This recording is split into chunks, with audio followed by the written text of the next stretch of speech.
Buy them for $160. Sell them back for $60,000. You just made over $58,000. What's the catch? You might have to camp outside and wait up to 11 hours overnight. But those quick enough get to take part in this billion-dollar resale market, a market fueled by the community's passion for the footwear industry.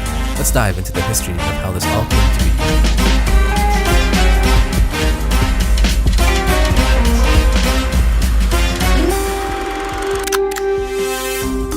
It all started in 1964 when University of Portland track coach Bill Bowerman and mid-distance runner Phil Knight joined together to import and resell high-tech running shoes from Japan. At the time, German-made shoes dominated the athletic shoe market, so Bowerman and Knight set out to provide an alternative. The original company's name was Blue Ribbon Sports, but it later changed to become Nike, which is also the name for the Greek goddess of victory. In 1971, Portland State University graphic design student Carolyn Davidson was paid $35 to design the iconic swoosh. That's roughly $200 in today's time. Now this may sound like a ripoff back then, but 12 years later, Ms. Davidson received a ring with an embedded diamond in the swoosh design. She was also granted shares of Nike, worth about $8,000 at the time. However, now the value of the shares are worth just shy of $500,000. In 1984, Nike signed NBA rookie Michael Jordan to an endorsement contract. They released the first model of his signature shoe, the Air Jordan 1. When it came out, the NBA banned this new shoe. But this just gave it a tremendous amount of publicity and became a key event in Nike's development.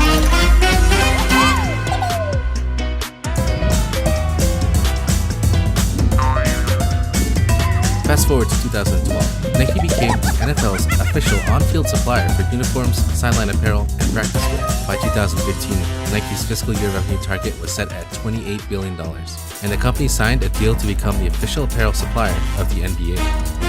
It's clear that Nike has established itself as a market leader in the footwear industry, but the question is, how? How is Nike able to drive so many sales that every single release sells out in one day? First, we have to understand Nike's consumer demographic. Nike is targeting Gen Z and millennial consumers who are much more lenient when spending their disposable income. If you combine these two demographics together, they have a combined purchasing power of $3 trillion to spend. These consumers are interested in products that grant a higher social status or image because of how immersed they are in technology.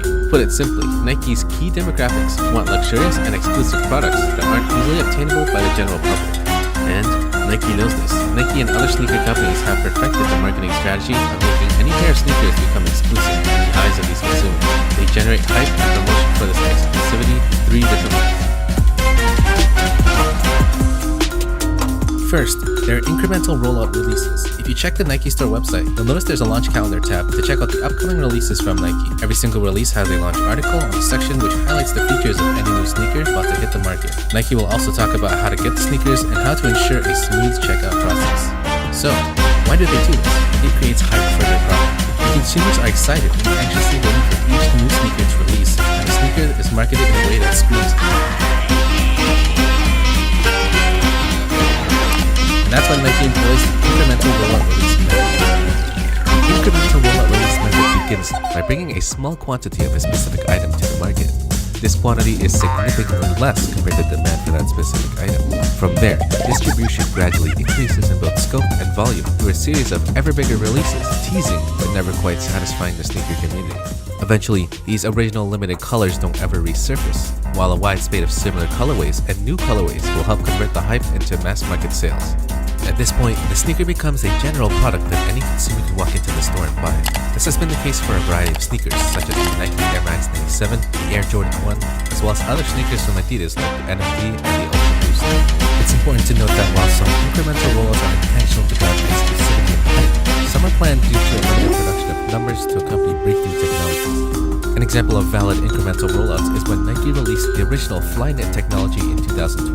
Due to the extensive research and development needed to implement this technology, in limited quantities is a consequence of adapting the manufacturing process rather than a marketing strategy. Adidas did the same thing with their Futurecraft 4D technology in 2017. The second way Nike hypes up and promotes exclusivity is through influencer marketing. Most people know that Nike uses influential athletes to promote their sneakers. This is for consumers to believe that by wearing the same pair of sneakers used by these athletes, you'll have the same kind of success in their sport. Some of Nike's influential athletes include Michael Jordan, LeBron James, Kobe Bryant, Tiger Woods, and Serena Williams. What's incredible is how Nike appeals to the Gen Z and millennial consumer bases. Instead of incorporating only sports to their product lineup, Nike has decided to broaden their lineup and use fashion designers to help market their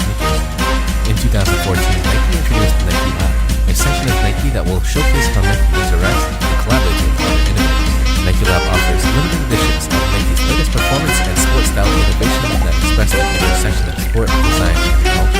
Basically, this means Nike Lab wants to promote Nike in an alternative way towards fashion wear and streetwear. Through Nike Lab, they have created exclusive collaborations with designers such as Jun Takahashi from Undercover and Virgil Abloh from Off-White. These designers also promote hand-in-hand next to hip-hop culture figures working with Nike like Drake and Travis Scott.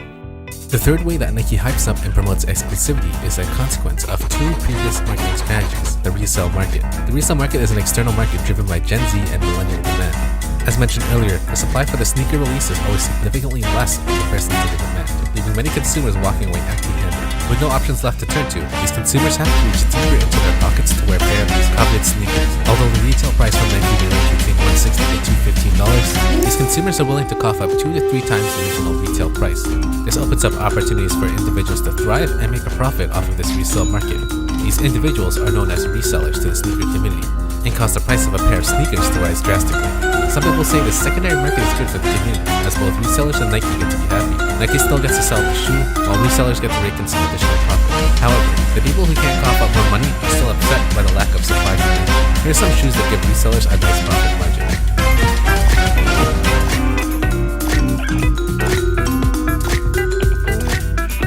If you add up all those profit margins, you would earn a nice profit of $8,760.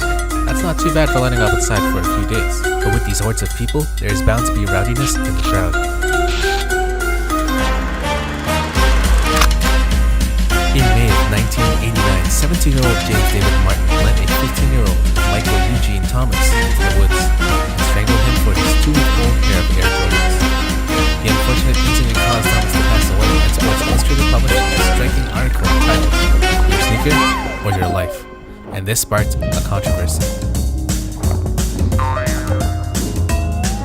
According to GQ magazine, 1,200 people lose their lives every year over sneakers. With the amount of supply for each release, it's no wonder people get riled up. And the issue doesn't end there. Here are 4 cases that took place in 2014 alone. A student at Virginia Union University was shot on his way home over his Air Jordans. The perpetrator? He was sentenced to 44 years in prison. In April, Isaiah Martinez was shot in the foot when he tried to cut in line at the Nike Air Foam Pacific Pro Easy release in New York City. In July, Steve Cardona was charged with second-degree robbery after pepper spraying a teenage boy and running off with his Air Jordans. In November, 2 teenagers arranged to meet up for a sneaker trade in McDonald's parking lot. Instead of a friendly sneaker trade, the purchaser robbed the other team, taking his sneakers. He now faces 25 years in jail. At the end of the day, the story has 2 sides. Is it Nike's fault for not supplying enough to fulfill the demands of the market? Or is it perhaps the fault of youth's ignorance who are so caught up with the idea of getting a pair of